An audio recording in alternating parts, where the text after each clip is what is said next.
Y a esta hora, damas y caballeros, enlazamos con Carlos Fuchán en Barcelona, España, erudito bíblico, traductor de la Biblia y editor de la Sociedad Bíblica Iberoamericana. Carlos, gentilmente, desde su despacho privado en Barcelona, España, nos atiende cada día.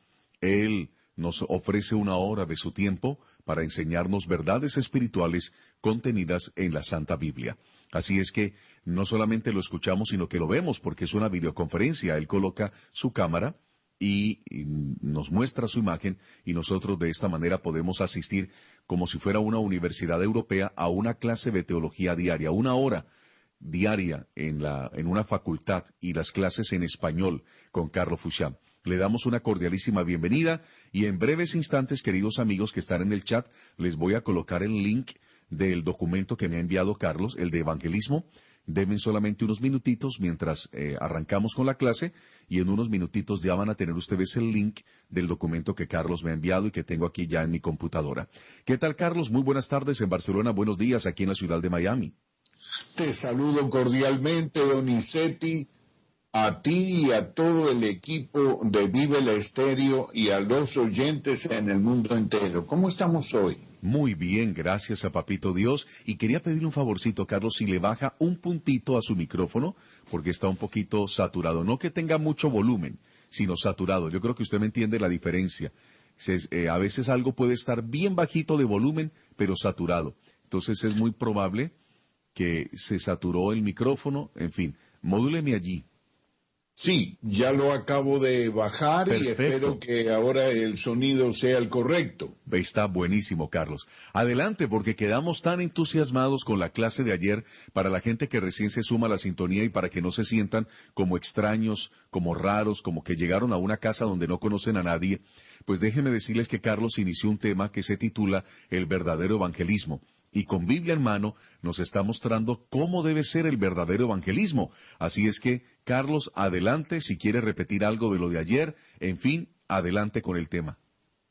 Muchas gracias, Donizetti. Trato de hilar, simplemente le he enviado a Donizetti Barrios a través de Vive la Estéreo, pronto lo recibirán ustedes, el primer capítulo de un estudio hecho hace un medio siglo por un gran teólogo, Lewis Chafer. Él es autor de una teología sistemática, una obra monumental que recomiendo a todo estudiante de la palabra de Dios. Lo recomiendo ampliamente esa obra. Y él escribió este libro sobre el evangelismo, al cual llama Evangelismo Verdadero, tratando de sacar a luz unos cuantos conceptos muy interesantes que más o menos los intitula en 6 capítulos distintos: las falsas fuerzas en el evangelismo, el objetivo en el evangelismo, la convicción por el Espíritu, la oración intercesora, sufriendo con Cristo y la limpieza de los sacerdotes. Esos 6 capítulos les he mandado el primero hoy, porque como les dije tenía que hacer ciertas revisiones y adaptaciones. Sin embargo, me he encontrado con que hay puntos de vista de Chafer que no, con los cuales no comparto totalmente, y pensé que modificar un estudio que él ha hecho y adaptarlo pues a unos puntos de vista míos no serían totalmente honestos, sino más bien prefiero que leamos esto y lo pongamos en discusión, que lo sumemos al debate indispensable como hacemos en todas estas clases, y que surja de ello una discusión instructiva que nos muestre cuál es el verdadero propósito de la palabra de Dios. Él está acertado en la mayoría de las cosas, sin embargo hay otras en las cuales ustedes podrán notar de que dentro de su formación clásica en un instituto teológico, siendo director de un instituto teológico tan importante como el de Dallas, en Estados Unidos, el Seminario Teológico de Dallas, que es uno hoy de los más importantes del mundo. Obviamente la formación académica de alguna forma tuvo que marcar ciertas condiciones en la tradición, que muchas veces esa tradición opaca en pequeño o en grande ciertas verdades de la Biblia. Debemos recordar que la preparación que nos habla la Biblia de la palabra de Dios no es más que aquella que produce el Espíritu Santo. O sea, nosotros vemos que la formación académica del apóstol Pablo, que tenía una enorme formación académica, tuvo que ser dejada de lado para poder entender el misterio de Cristo. Y que aquellas personas que tenían unas condiciones educativas deplorables, que no sabían casi ni leer ni escribir, eran hombres toscos en letras, como lo define la propia Escritura, fueron dotados de un conocimiento y de un discernimiento, como el apóstol Pedro, el apóstol Juan, y todos los otros evangelistas y profetas del tiempo antiguo. Entonces, esta instrucción, este equipamiento lo da a través de los hombres dones el Espíritu Santo. No lo producen los hombres. Cuando nosotros no tenemos bien en claro los peligros que representan las tradiciones y la educación del mundo cuando penetra en la iglesia y en la Biblia, entonces podemos muy fácilmente ser desviados de la sencillez de la palabra de Dios. Entonces, por eso preferí dejarlo más o menos como estaba, y que cuando surjan oportunamente las contradicciones, pues tengamos plena libertad para discutirlas. Y así respetamos el punto de vista de Schaffer, pero sin perjuicio de que podamos someterlo a una crítica sana y constructiva. Muy bien. Entonces, en el primer capítulo que ustedes van a recibir, yo ayer les adelanté un poquito, un bosquejo hicimos ayer, no sé si tendrán alguna duda de los temas que tocamos ayer exactamente, y quieren pueden irlos planteando en el chat. Donizetti me los va a leer y trataremos de responderlos. Con gusto. Vivian Álvarez desde Santiago de Cali, departamento del Valle del Cauca en Colombia, dice: ¿es importante y fundamental la oración de fe que hacen con una persona? La oración de fe. No es importante ni determinante, al contrario, aquí Schaffer y yo inclusive estamos de acuerdo en que es algo que no puede fundamentarse la conversión ni la aceptación a Cristo, y lo vamos a discutir. Esto es una de las partes más importantes, algo que se llama los métodos. No solamente no es importante, sino que debe explicarse por qué no es necesario. Esto es muy oportuno el tema que ha tocado nuestra hermana. O sea que lo que pregunta Vivian se va a tratar cuando se aborde la parte del método. Exactamente. Bien, Antonio Andión de Mar del Plata, Buenos Aires, dice: Carlos, ¿el estudio es de la teología sistemática o es de otro libro? No, el estudio, este es un estudio separado que no está en la teología de Schaffer. Esto es algo que él hizo aparte. Tiene varias obras aparte de su teología sistemática. Una es esta que se llama El Evangelismo Verdadero, y otra que yo conozca es Satanás. El estudio sobre satanología, muy bueno también. Este estudio de satanología él lo incluye en la teología sistemática, pero creo que lo escribió antes, el estudio de Satanás, porque tiene un prólogo o un prefacio escrito por el mismo maestro de Schaffer, que era Scofield. Scofield era el maestro de Schaffer. Y entonces Scofield pues firma, alcanzó a ver en vida pues esta obra de Schaffer. Repito, no forma parte de la teología sistemática. Bien, hay un comentario de Carolina Cecilia Calderón. Vivian, encontré este versículo, Romanos 10:9. Si con tu boca confiesas a Jesús como Señor y crees en tu corazón que Dios lo resucitó de entre los muertos, serás salvo. Entonces aquí ella menciona que la Biblia acota dos cosas. Primero, creer, y segundo, hacer una confesión pública. Y entonces dice, ese es el texto que se usa para que la gente confiese con su boca a Jesús como Señor y Salvador, lo que se conoce como hacer la oración del penitente. Sí, bueno, eso de pública no está en la Biblia. Eso lo acaba de añadir, ¿no? No es una confesión pública, es una confesión. Y repito, es precisamente la epístola del apóstol Pablo a los romanos la que vamos a discutir oportunamente. Pero no quiero adelantarme a eso sin antes hacerle introducción. Creo que a lo mejor hoy mismo o a más tardar mañana ya estaremos tocando el tema. Perfecto, entonces entremos de una vez, Carlos. Perfecto. El Señor Jesús describió su misión en la tierra con las siguientes palabras. Abro comillas, porque el Hijo del Hombre vino a buscar y a salvar lo que se había perdido. Y en esta breve declaración se incluye su obra concluida como la que está aún por concluirse. La obra concluida obviamente es en la cruz.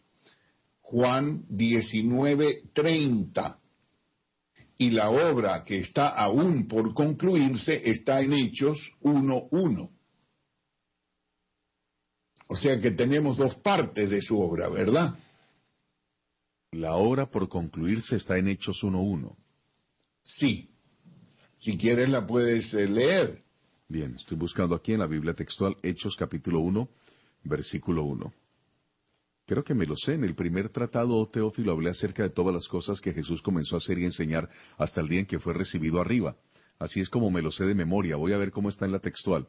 En el primer tratado, oh Teófilo, te escribí acerca de todas las cosas que Jesús comenzó a hacer y enseñar.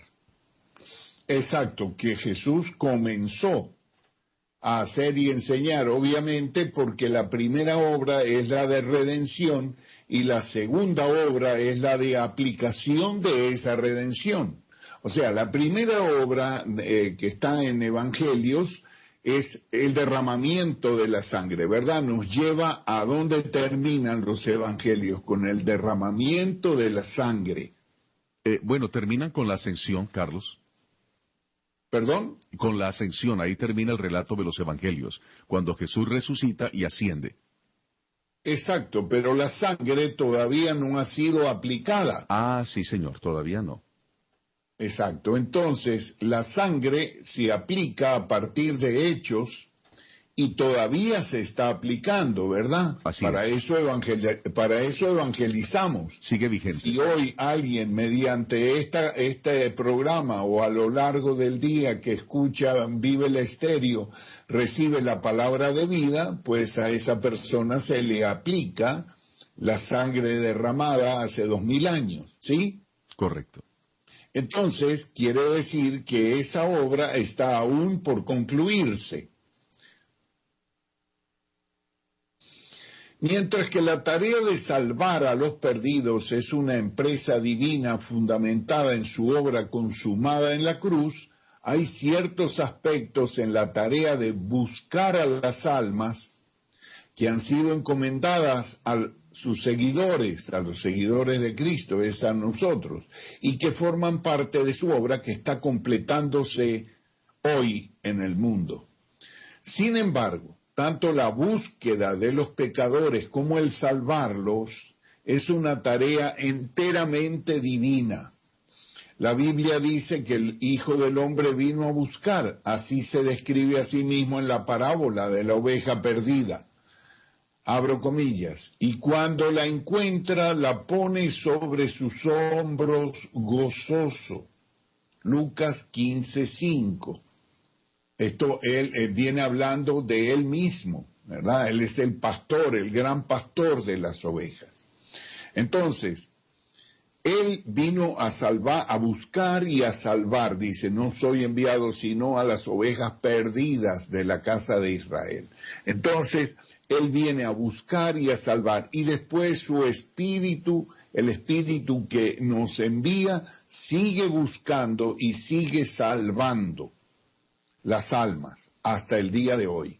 Pero lo que tenemos que entender, lo que no podemos perder de vista ni por un segundo, es el hecho cierto de que esto es una tarea divina. Es una tarea divina. Entonces, dice aquí, es por tanto la bondad de Dios la que guía al arrepentimiento. No son mis palabras las que guían al arrepentimiento, es la misericordia de Dios la que guía al arrepentimiento.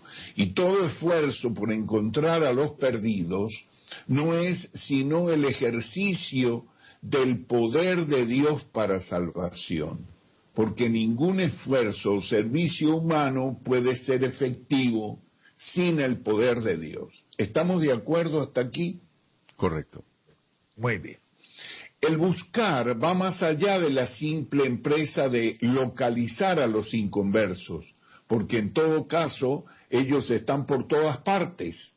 La expresión buscando a los perdidos, por tanto, sugiere y exige una preparación indispensable, una preparación con antelación, una preparación divina en aquellos que aún no son salvos.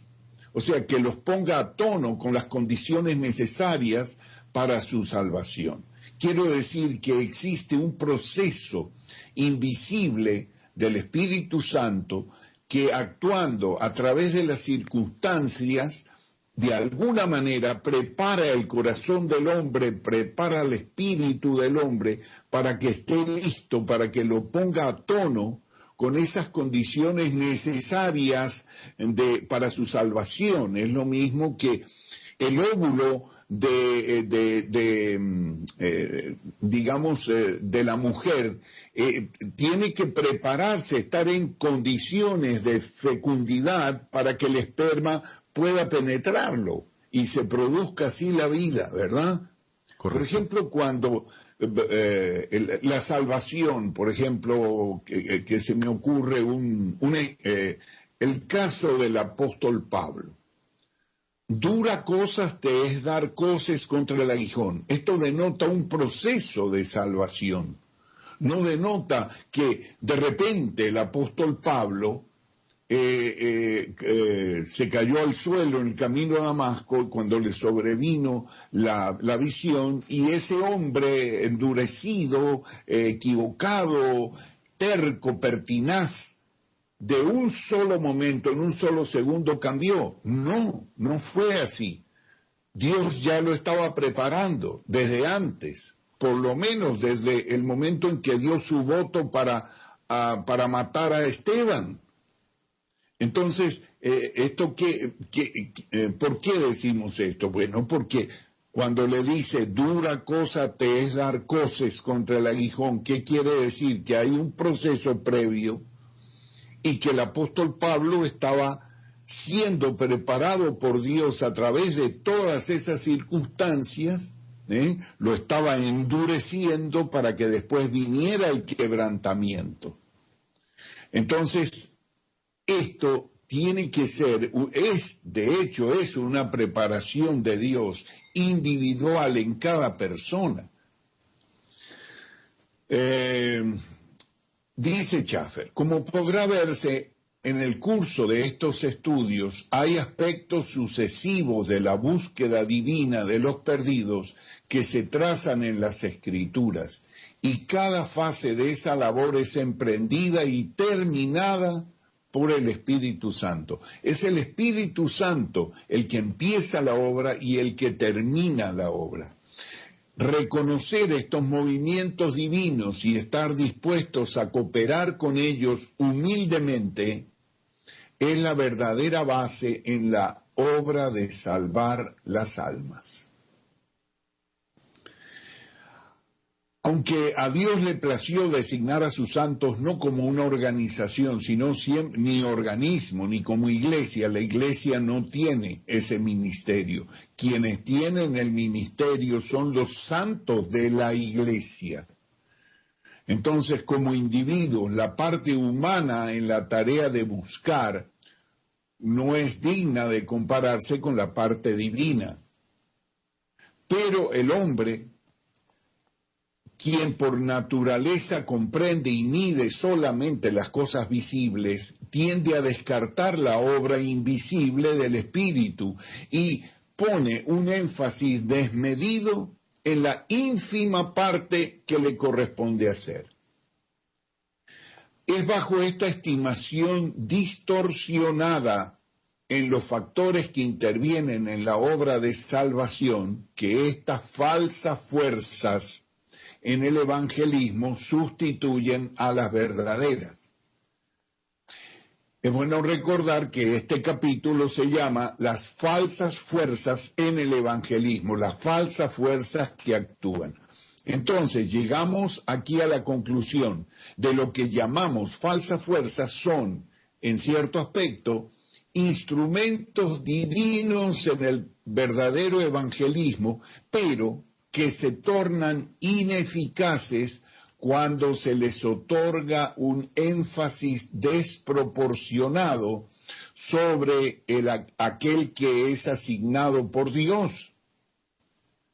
Así, muchos fracasos en la evangelización no siempre se deben a negligencias de la parte humana, sino más bien a un énfasis desproporcionado de los valores relativos a esas fuerzas. El ejemplo clásico que a mí me gusta muchísimo poner en esto es el caso de Lidia. Yo no sé si quieres irlo buscando, Donizetti, allí, correcto, la vendedora de púrpura, y cómo el apóstol Pablo es guiado por el Espíritu Santo para que le hable a esta persona, a esta sola persona, porque había muchas mujeres allí, había muchas, pero en realidad solo una, Dios le hizo que su corazón estuviera atento a lo que Pablo hablaba. Así es. Estoy aquí entonces, buscándolo. Sí. Tratemos de buscarlo porque ese es un buen ejemplo. Y un poquito antes, a lo mejor, cuando el apóstol Pablo quería ir a tal parte y quería ir a la otra, y el Espíritu se lo impidió, y el Espíritu se lo prohibió, y después entonces fue que le fue mostrada una visión, o la visión del varón macedonio.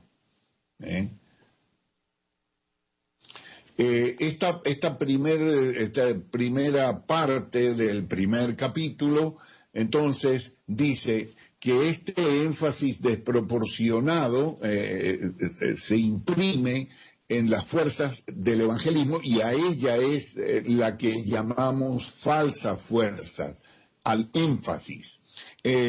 Aquí tengo ya el texto, Carlos. Perfecto, se limitará a tres aspectos que ahora vamos a discutir. El primero son los hombres, el segundo los métodos y el tercero los mensajes. O sea, la calidad del mensaje. Ahí en alguno de esos vamos a tocar la pregunta que nos fue hecha al inicio. Puedes leerlo. Bien, para que tengamos el contexto adecuado voy a leer entonces Hechos 16. Todo el 16, y así tendremos el contexto. Bajó también a Derbe y a Listra, y aquí había allí cierto discípulo de nombre Timoteo, hijo de una mujer judía creyente y de padre griego, del cual hablaban favorablemente los hermanos en Listra e Iconio. Quiso Pablo que éste saliera con él, y tomándolo, lo circuncidó por causa de los judíos que estaban en aquellos lugares, porque todos sabían que su padre era griego. Y cuando pasaban por las ciudades, les entregaban los acuerdos determinados por los apóstoles y los ancianos de Jerusalén para que los observaran. Así pues, las iglesias eran fortalecidas en la fe y crecían en número cada día. Y viajaron a través de la región de Frigia y Galacia, pues el Espíritu Santo les impidió hablar la palabra en Asia. Yendo a Misia, intentaban ir a Bitinia, pero el Espíritu de Jesús no se lo permitió. Entonces, atravesando Misia, bajaron a Troas. Y se mostró a Pablo una visión de noche. Cierto varón macedonio estaba en pie y le rogaba diciendo, «Pasa a Macedonia y ayúdanos». Tan pronto como tuvo la visión, enseguida procuramos partir para Macedonia, persuadidos de que Dios nos había llamado para proclamarles el Evangelio. Dándonos a la vela desde Troas, navegamos directamente a Samotracia y al día siguiente llegamos a Neápolis, y de allí a Filipos, primera ciudad de la provincia de Macedonia y una colonia. Y en esta ciudad pasamos algunos días, y en el día del sábado salimos fuera de la puerta, junto al río, donde suponíamos que había un lugar de oración, y sentándonos, hablábamos a las mujeres que se habían reunido. Y estaba escuchando cierta mujer de nombre Lidia, de la ciudad de Tiatira, negociante en telas de púrpura, temerosa de Dios. Y el Señor le abrió el corazón para que estuviera atenta a lo que decía Pablo. Y cuando fue bautizada con su familia, nos rogó diciendo, «Si consideráis que soy fiel al Señor, entrad a posar en mi casa». Y nos constriñó. Perfecto. Entonces vemos allí cómo esto es, fíjate bien, ¿no? El Evangelio en Europa. O sea, entran del Asia, van hacia Macedonia, pero pasan por ese lugar de creo es los Dardanelos o una parte de esa, donde está ahora el Bósforo, y allí está la división entre Asia y Europa. O sea, entra el Evangelio desde Oriente Medio, entra en Europa. Esto es algo, desde el punto de vista histórico, un acto, un hecho digno de ser notado. Y allí entonces vemos que no es en el Areópago, no es en el Partenón, no es en este sitio maravilloso donde cuna de la cultura, ni siquiera en Roma, en el Coliseo. No, esto es en un sitio muy humilde, en un río, donde hay un grupo de mujeres y donde hay una que Dios hace que esté atenta. Fíjate tú, es la primera europea que recibe el Evangelio. O sea, es una cosa asombrosa. Es lo mismo que cuando Jesús se aparece a María Magdalena, a Miriam de Magdala. Se le aparece a ella, no se aparece a nadie más, a ningún apóstola. No hay, lo que trata de decirte esto, que en la iglesia del Señor no existe la jerarquía, no hay jerarquía. ¿Y cómo le cambia la mentalidad al apóstol Pablo? Porque recuerde que él es un rabino, y el rabino no hablaba con una mujer en público, era una deshonra para un rabino. Y en este caso, un rabino enseñándole verdades espirituales a una mujer. O sea que definitivamente Pablo había abandonado su antigua manera de pensar y no tuvo en poco hablarle a mujeres, porque prácticamente eran despreciadas las mujeres, ¿no? El judío daba gracias a Dios cada día por no ser esclavo, por no ser gentil y por no haber nacido mujer. Exacto, sí señor, bueno, en el caso de Israel no era así, pero no era exactamente así, porque había unas condiciones, unas exigencias de ternura y de afecto respecto al marido. Entonces no es como nosotros podemos notar hoy en día, que las mujeres en las sociedades árabes, por ejemplo, sufren muchísimo. Yo tengo que aclarar que esto no sucede así en la sociedad israelita. Son cuestiones muy distintas. Pero de todas maneras sí era así, no se podía hablar con una mujer, ni podía, mucho menos de temas doctrinales. Y fíjate que en función de lo que tú acabas de mencionar, dice las palabras de Lidia: si consideráis que soy fiel al Señor, entrad y posad en mi casa. Y nos constriñó, quiere decir, bueno, y ellos entraron y posaron allí, ¿no? Entonces vemos como si la consideraron fiel, ¿verdad? Digna. Y esto es algo muy precioso, esta igualdad que se nota en todas las acciones de los apóstoles y de su equipo evangelístico. Entonces vamos a hablar un poco ahora de los hombres. Dice, con esta expresión, los hombres, hacemos referencia a la clase y ministerio de individuos llamados evangelistas, y en quienes la Iglesia ha venido a depender ampliamente en las actividades de evangelización. La palabra evangelista, que aparece 3 veces en la Biblia y solo en una se usa descriptivamente, es como sigue. Cito: por lo cual dice, subiendo a lo alto, llevó cautiva la cautividad y dio dones a los hombres. Y él mismo dio a unos apóstoles, a otros profetas, a otros evangelistas, a otros pastores y maestros, a fin de equipar a los santos para la obra del ministerio, para la edificación del cuerpo de Cristo, hasta que todos lleguemos a la unidad de la fe y del conocimiento del Hijo de Dios, a un varón perfecto, a la medida de la estatura de la plenitud de Cristo. Efesios 4:8, 11 y 11 al 13. Muy bien. Esta parte que incluye aquí el hermano Schaffer, ustedes recordarán que precisamente es la primera que salta a la vista, que no está de acuerdo con lo que yo les propuse en la enseñanza en el día de ayer. O sea, la idea que él tiene es que estos evangelistas son evangelizadores. Y yo pienso que la parte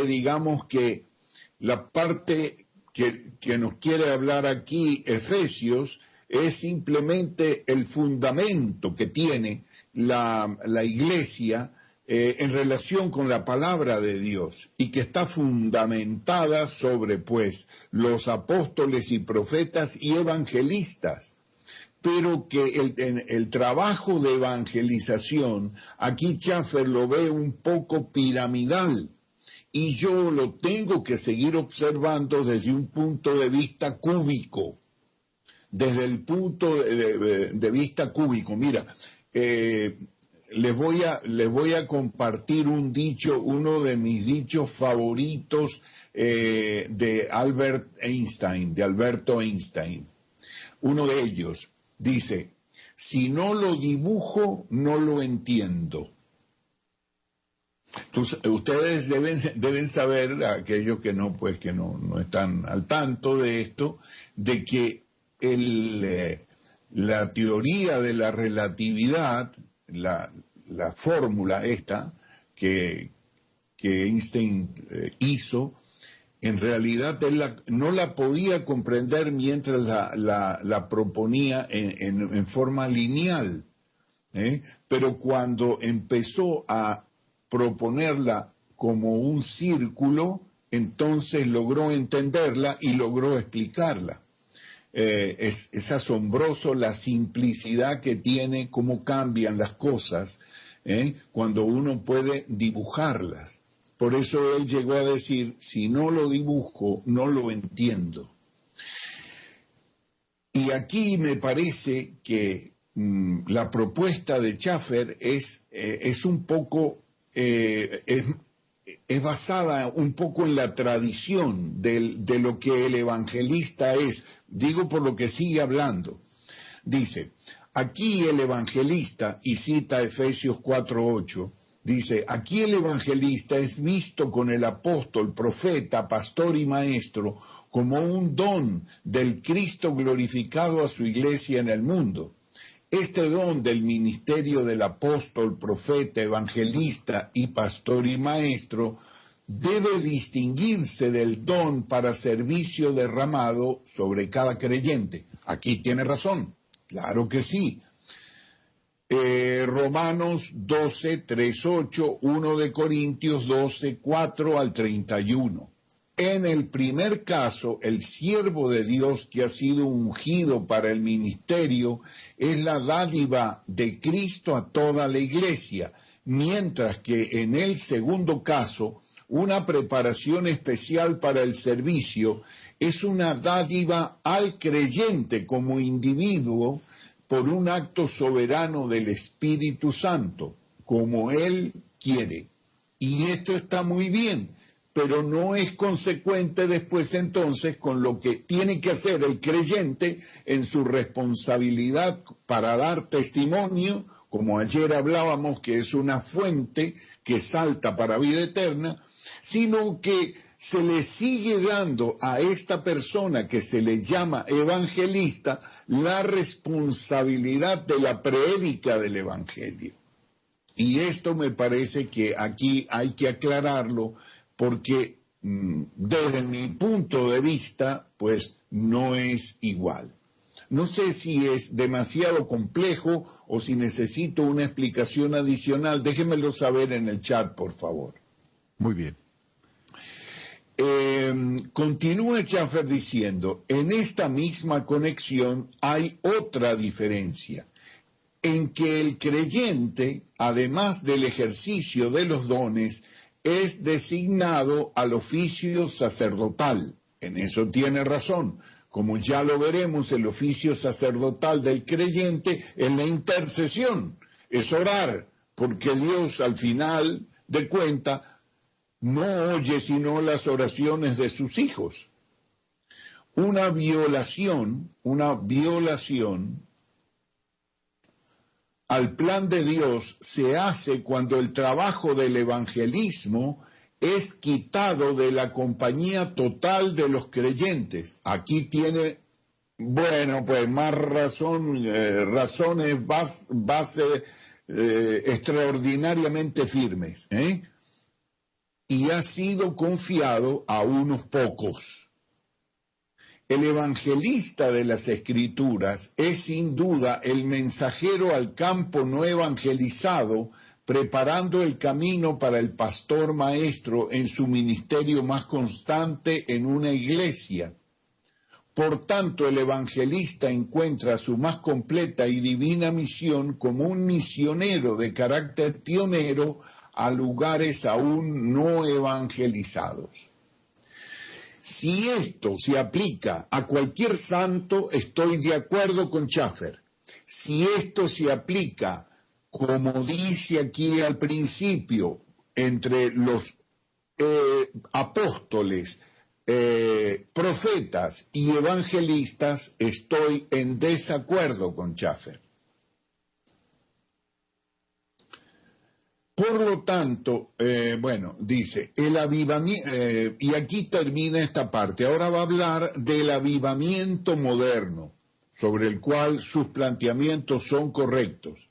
Dice, el avivamiento moderno, la obra de quien bajo el título de evangelista actúa como promotor religioso de una cierta iglesia o denominación profesante, es algo no previsto en las Escrituras. Oigan bien, esto no está previsto en las Escrituras. Yo no puedo ir a predicar una denominación, ni directa ni indirectamente, porque me dirán, no, hay evangelistas que van y predican al Señor. Sí, pero después te dejan caer si son pentecostales, si son de las asambleas, si son bautistas, si son del sur o son de la otra parte, si son adventistas. Bueno, adventistas no, perdón, no lo puedo meter en el mismo saco. Si son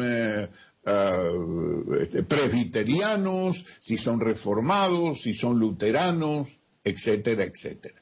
Entonces, esto no es en las Escrituras. Fíjese, uno de los ejemplos más lindos que tiene la Escritura en este sentido nos lo da el apóstol Bernabé, cuando él va a buscar a Pablo, cuando él va a Samaria, me parece, y porque lo mandaron a Bernabé, lo mandaron y dice que Bernabé les exhortaba a que siguieran fieles al Señor. Él no fue a predicar la iglesia jerusalémica en Samaria. Cuando Pablo fue a Éfeso, no fue a predicar la iglesia de Antioquía. Antioqueña en Éfeso. No, ellos predicaban al Señor Jesucristo, ¿me comprende? ¿Por qué? Bueno, en primer lugar, porque estaba muy fresca, por obedientes a la doctrina, porque estaba muy fresca en ellos las palabras y el consejo del ministerio. Entonces, pero también por cuestiones económicas. Fíjate bien, es que esto cuando uno no tiene una relación económica con quien te envía, quien te manda, entonces esto te hace más libre, indudablemente, ¿no? El evangelista de las Escrituras es sin duda alguna el mensajero al campo. Me confundí. Vamos a ver, es algo no previsto en las Escrituras, con la única excepción cuando la palabra avivamiento indica un avance espiritual de la iglesia, pero de ninguna manera incluye la idea de recobrar cierta posición espiritual poseída algún tiempo atrás y hoy perdida. Esto no existe en la Biblia. No es, vamos a hacer un avivamiento porque estamos muy fríos. Entonces necesitamos un evangelista que venga aquí a avivarnos. Esto es una cuestión que no está en la Biblia. Hay que buscar otro sistema, otro método, otras razones que sean bíblicas y que están ciertamente. Sin embargo, el uso de esta palabra expresa levantarse después de haber caído, o despertarse después de haber dormido, o el recobrar las fuerzas después de un periodo de debilidad.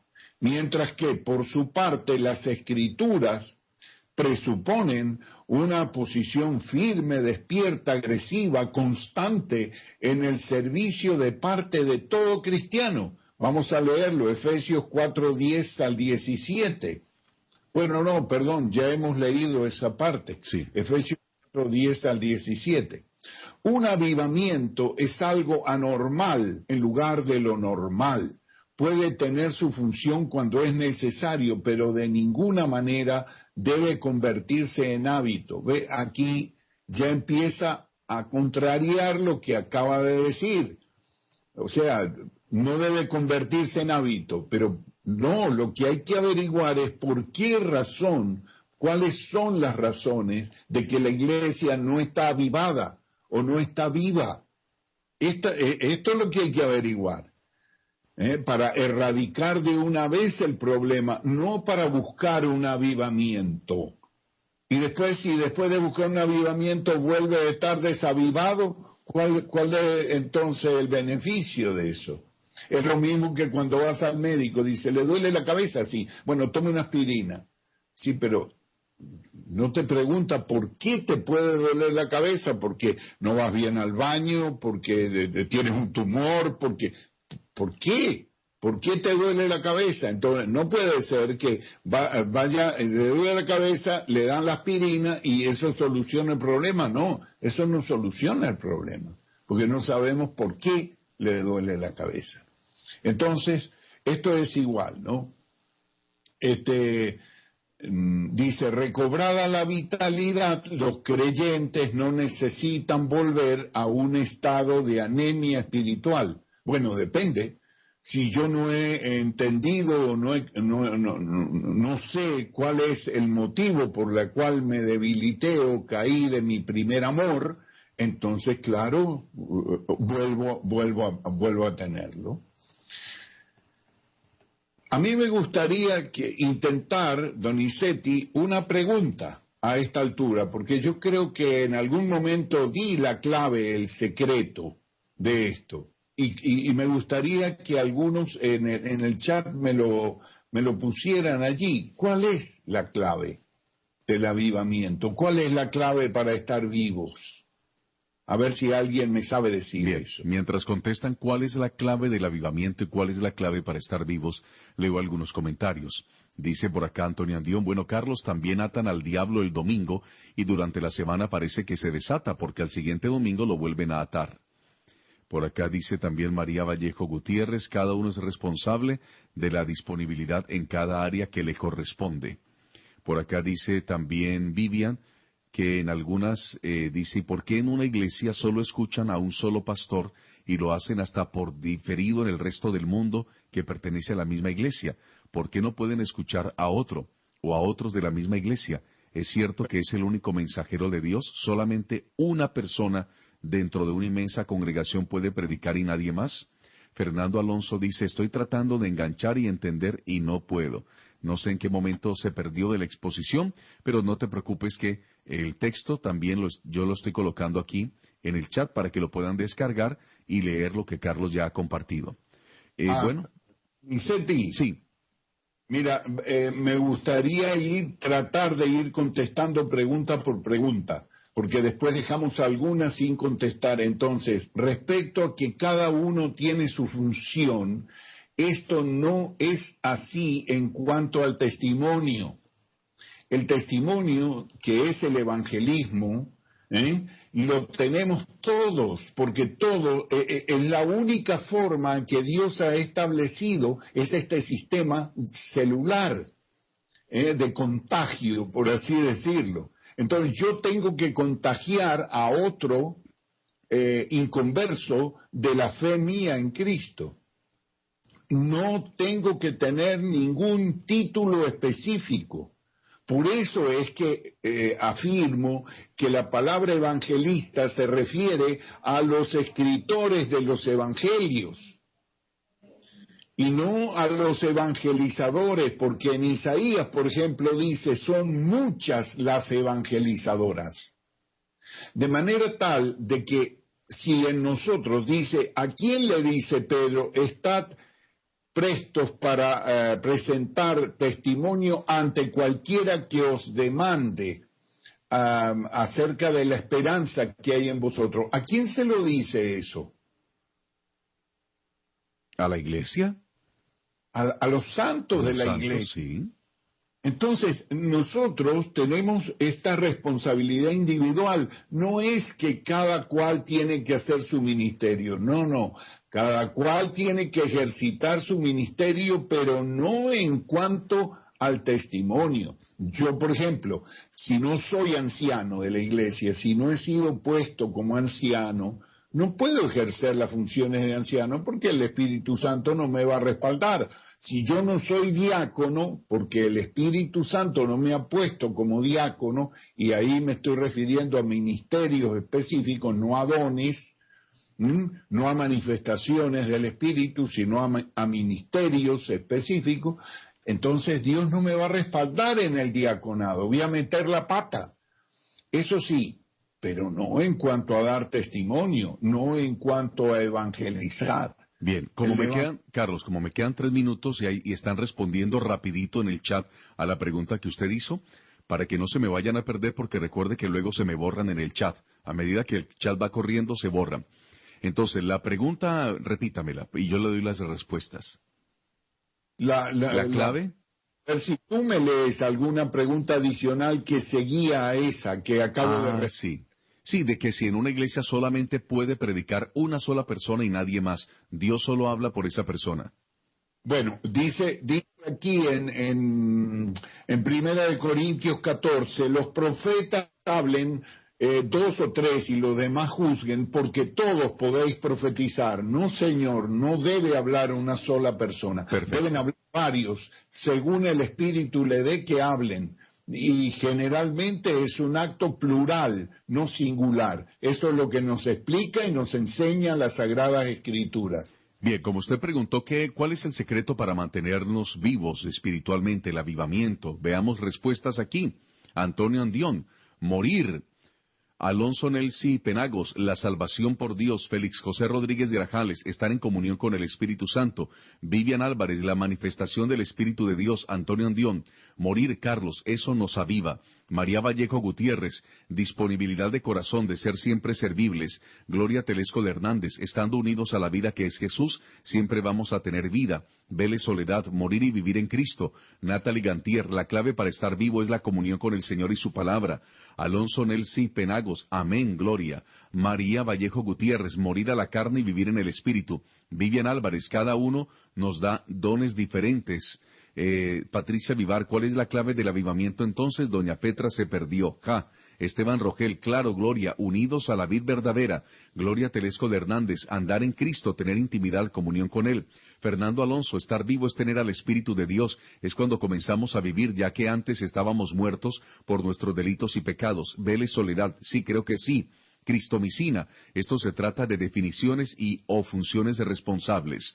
Luis Oscar Lima Vidaurre, olas. Alonso Nelsi Penagos, dependencia de Dios total, y eso lo provee el mismo Dios y su Espíritu. Vivian Álvarez, que por eso debemos esperar la fusión del Espíritu Santo en nosotros. Rosa Elena Toapanta Takuri, gracias Don y Vivian Álvarez, ay, gracias Don Carlos. Rosa Elena Toapanta Takuri, mi esposo se desconectó, pero yo tengo los libros. Jesús Homero Camayo Belalcázar, viviendo en el Espíritu. Alejandro Aguirre, Don y Carlos, quiero que entiendan que la libertad que están dando al pueblo de Dios es muy grande. Alejandro Aguirre, con el estudio tan claro y vivo que transmiten. Las 8 de la mañana en punto, 2 de la tarde en España. Ahí están las respuestas, Carlos. Bueno, o yo me equivoqué en hacer la pregunta y no fue claro, o todos ustedes se equivocaron, tienen 0. Porque no hablé de la comunión con Cristo, no hablé de mi vida en Cristo, sino hablé de un avivamiento eclesial, de un avivamiento colectivo, de la calidad de vivo que estoy en mi iglesia. Bueno, ahora ya precisamos mejor entonces la pregunta. Sencillo, era para que se aclarara, porque se entendió fue un avivamiento mío íntimo, pero Carlos está hablando de cómo mantener un avivamiento a nivel de iglesia. Exactamente. Entonces lo que hacemos es dejarlo para mañana. Pero acuérdense que yo les hablé de eso. Les hablé de cuál es la clave para nosotros estar vivos, avivados y mostrar, evidenciar nuestro amor, que somos discípulos del Señor Jesucristo. Ya no les voy a dar más pistas porque está muy fácil el asunto para que me lo contesten todo y saquen 10 el día de mañana. Saludo cordialmente a todo el clan de Vive en la Estéreo y hasta mañana. Hasta mañana, Carlos. Muchísimas gracias. Ahí teníamos a Carlos Fusham, erudito bíblico, traductor de la Biblia y editor de la Sociedad Bíblica Iberoamericana, en vivo y en directo, en videoconferencia a esta hora desde Barcelona, España. No se vayan de la sintonía, tenemos mucho más para ustedes. Hoy estaremos con las noticias de Carolina Laura Sweeney. Tendremos a la América Silvia Sinal.